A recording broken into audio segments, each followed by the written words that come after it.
नमस्कार मोर प्रिय दर्शक बंधु आसंतु आमे आज जानिबा एक भक्त और राधारानी अलौकिक कहानी। भक्ति और प्रेम जेउठी एकात्म हुए सेउठु जन्म होइथाए एमिति एक कहानी जहा समय को भी झुकाई दिए। राधारानी चरण रे अपार भक्ति देखाइथिबा जणे अपरिचित भक्तंक दिगरे।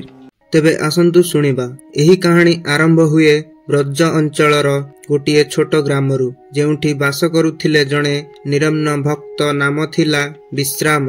विश्राम प्रत्येक दिन सकाळु उठी केवल राधारानी नाम जप करुथिले। घरे दुख दरिद्रता भरी रही थाए किंतु मन भितरे अपूर्व भक्ति ओ श्रद्धा भरी रही थाए। विश्राम राति हेले ब्रज गाँव रे थिबा राधारानी मंदिर को जाई नीति राधारानी दर्शन करुथाए। विश्राम मने मने राधारानी को कहूथाए, हे राधारानी मते गोटिए थर दर्शन दियो, मो जीवन सार्थक होई जीव। विश्राम प्रत्येक दिन राधारानी मंदिर को आसे एवं एही परी प्रार्थना करे। दिनकर कथा विश्राम तांको घरे सोई थांती। राधारानी तांको स्वप्न रे आसी कहिले, हे विश्राम तुम भक्ति देखी मु बहुत खुशी हेली, मु तुम सह देखा हेबाकु चाहे। एही स्वप्न देखी विश्रामंक आखिरु अश्रुधार झरी पड़ुथाए। दिनकर घटना राधारानी मूर्ति अंशे अंशे जीवंत हेबारे लागिला। मंदिरर पुजारी एही अद्भुत घटना को देखी आचंबित होई गले एवं सेही दिन राधारानी विश्राम को दर्शन मध्य देले। एथिरु आमकु एही शिक्षा मिले कि मनरे भक्ति थिले भगवान निश्चिंत तुमर डाक सुनिबे। एही परी आसंतु जानिबा आउ एक गाथा जहा भगवान श्रीकृष्ण एवं एक मुस्लिम भक्तंक कहानी। करली रे श्रीकृष्णंक जणे भक्त थिले काले खां। काले खां जणे पोस्टमास्टर थिले। दिनकर घटना मदन मोहनंकर गोटे चिठी आसिला। काले खां चिठी नेकी मंदिर को आसिले। मंदिर को आसी पुजारी को कुहंती मदन मोहन नाम रे एक चिठी आसीछि। पुजारी कुहंती मदन मोहन हेउछंती तो आम ठाकुर कृष्ण।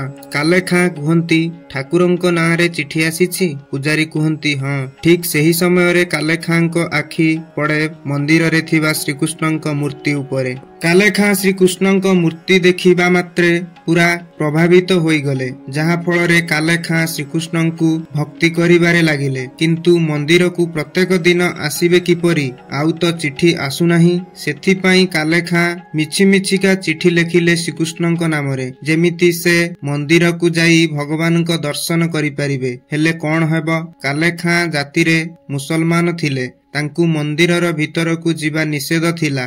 काले खां मने मने भगवान कृष्ण को कहती, हे प्रभु मु आपण को देखा चाहूँगी, मु सिना मंदिर भीतर को जाई परिबी नहीं, तुमे तो बाहर को आसी परिबो। काले खां भगवान को कहती, तुमे जे पर्यंत मते दर्शन देबनी मु किछि खाइबी नहीं।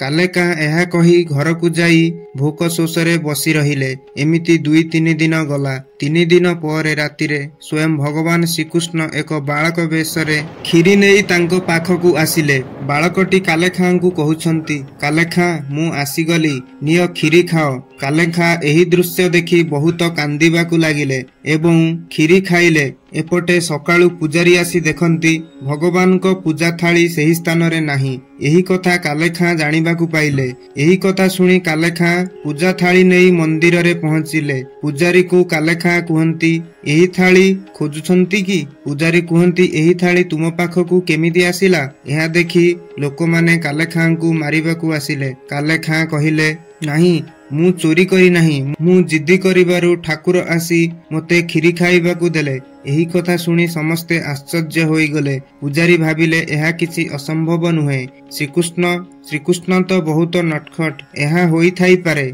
सेही समय रे काले खां कहंती, मु मंदिर रे रहिबाकु चाहूछि, एहिटी रही प्रभुंक सेवा करिबाकु चाहूछि। किंतु पुजारी कहंती, तुमे तो मुस्लिम धर्मर, तुमे तो मंदिर भीतर को आसीबा निषेध। तुमे गोटे काम कर, मंदिर बाहर झाड़ू पोछार कार्य कर। एही कथा सुनी काले खां खुशी होई गले। कहिले किछि कथा नाही, ମୋତେ ପ୍ରଭୁଙ୍କ ସେବା କରିବାକୁ ତ ମିଳିବ। ମୋର ଏତିକି ଦରକାର। କାଲେଖାଙ୍କର କୌଣସି ସନ୍ତାନ ନଥାଏ। ତାଙ୍କ ସମାଜର ଲୋକ କହୁଥାନ୍ତି, କାଲେଖା ତୁ ଧର୍ମଦ୍ରୋହୀ ହେଇଗଲାଣୁ, ହିନ୍ଦୁମାନଙ୍କ ମନ୍ଦିରକୁ ଯାଉଛୁ, ସେଥିପାଇଁ ଆଲ୍ଲା ତତେ ସନ୍ତାନ ଦେଉନାହାନ୍ତି। ଏହି କଥା ଶୁଣି କାଲେଖା ଭଗବାନଙ୍କୁ କୁହନ୍ତି, ହେ ପ୍ରଭୁ, ଏକ ସନ୍ତାନ ଦେଇ ଦିଅନ୍ତୁ, ଯେପରି ଏମାନଙ୍କ ମୁହଁ ବନ୍ଦ ହୋଇଯିବ ଏବଂ ମୁଁ ତୁମ ପାଖକୁ ଏମିତି ଆସିପାରିବି। ଏହାର କିଛି ଦିନ ପରେ କାଲେଖାଙ୍କୁ ଏକ ସନ୍ତାନ ପ୍ରାପ୍ତି ହୁଏ। କାଲେଖାଁ କୁହନ୍ତି, ଦେଖ, ଭଗବାନ ମୋତେ ସନ୍ତାନ ଦେଲେ, କିନ୍ତୁ ଘର ଲୋକ ଏବଂ ସମାଜ ମାନିବାକୁ ନାରାଜ। କିଛି ବର୍ଷ ପରେ ସେହି ବାଳକକୁ ଗୋଟେ ସାପ କାମୁଡ଼ି ଦେଲା। ତାଙ୍କ ପତ୍ନୀ ଦୌଡ଼ିକି ଆସିଲେ ମନ୍ଦିରକୁ। ଆସି କାଲେଖାଙ୍କୁ କୁହନ୍ତି, ତୁମେ ଏଠି ପୂଜା କରୁଥାଅ, ସେଠି ଆମ ପୁଅକୁ ସାପ କାମୁଡ଼ି ଦେଲାଣି, ଶୀଘ୍ର କେଉଁ ବୈଦ୍ୟକୁ ଡାକ। ଏହା ଶୁଣି କାଲେଖାଁ ସେଠାକୁ ଯାଆନ୍ତି। ତାଙ୍କ ପତ୍ନୀ କୁହନ୍ତି, ବୈଦ୍ୟ କାହାନ୍ତି? କୃଷ୍ଣଙ୍କ ଭକ୍ତିରେ ଏତେ ମଗ୍ନ ଥାନ୍ତି ଯେ ବୈଦ୍ୟକୁ ନେଇକି ଯିବାକୁ ଭୁଲି ଯାଆନ୍ତି। ସେ ତୁରନ୍ତ ଦୌଡ଼ି ଆସି ବୈଦ୍ୟଙ୍କୁ ନେଇକି ଯାଆନ୍ତି। ବୈଦ୍ୟ ଦେଖିବା ପରେ କୁହନ୍ତି, ଏହି ବାଳକ ତ ମରିସାରିଛି। ଯେତେବେଳେ ଏହା କାଲେଖାଙ୍କ ପତ୍ନୀ ଜାଣିବାକୁ ପାଇଲେ, ସେ ତୁରନ୍ତ ତାଙ୍କ ପୁତ୍ରକୁ ନେଇ ଶ୍ରୀକୃଷ୍ଣଙ୍କ ମନ୍ଦିରକୁ ଯାଆନ୍ତି। ମନ୍ଦିର ଅଗଣାରେ ତାଙ୍କ ପୁତ୍ରକୁ ରଖି କାଲେଖାଙ୍କୁ ତାଙ୍କ ପତ୍ନୀ କୁହନ୍ତି, ମୋତେ ମୋ ପୁତ୍ର ଦରକାର, କୁହ ତୁମେ ତୁମ ଠାକୁରଙ୍କୁ। ଯଦି ଆଜି ମୋ ପୁତ୍ର ମତେ ନ ମିଳେ, ନା ତୁ ରହିବୁ ନା ତୋ ଠାକୁର। କାଲେଖାଁ ଠାକୁରଙ୍କୁ ଦେଖି କୁହନ୍ତି, ପ୍ରଭୁ, ମୁଁ ଅଲଗା ଧର୍ମର, ତୁ ମୋ ଧର୍ମର ଦେବତା ନୁହେଁ। ମୋର କୌଣସି ଅଧିକାର ନାହିଁ କି ମୁଁ ତତେ କିଛି କହିପାରିବି, କିନ୍ତୁ ସମସ୍ତେ ତୋତେ ଜଗତର ନାଥ ଜଗନ୍ନାଥ କୁହନ୍ତି। ପୁରା ଜଗତର ନାଥ ତୁ। ଯଦି ତୁ ପ୍ରକୃତରେ ଜଗତର ନାଥ, ତେବେ ଆଜି ଜଣାଇ ଦିଅ କି ତୁମେ ଜଗନ୍ନାଥ ବୋଲି। ଏହା କହି କାଲେଖାଙ୍କ ଆଖିରୁ ଅଶ୍ରୁ ଝରି ପଡୁଥାଏ। ଠିକ୍ ସେହି ସମୟରେ କାଲେଖାଙ୍କ ପୁତ୍ର ଉଠିକି ବସେ ଏବଂ କୁହେ, କୁଆଡେ ଗଲା ସେ? ମାତା କୁହନ୍ତି, କିଏ କୁଆଡେ ଗଲା? ବାଳକ କୁହେ, ଆରେ ସେ କୁଆଡେ ଗଲା? ମୋ ସାଙ୍ଗେ ଯିଏ ଖେଳୁଥିଲା, ବଡ ବଡ ଆଖି ଥିଲା, ସେ ମୋ ସାଙ୍ଗରେ ଖେଳୁଥିଲା। ଏହା ଦେଖି କାଲେଖାଁ କୁହନ୍ତି, ଧନ୍ୟ ତୁମେ ପ୍ରଭୁ, ଧନ୍ୟ ତୁମ ଲୀଳା।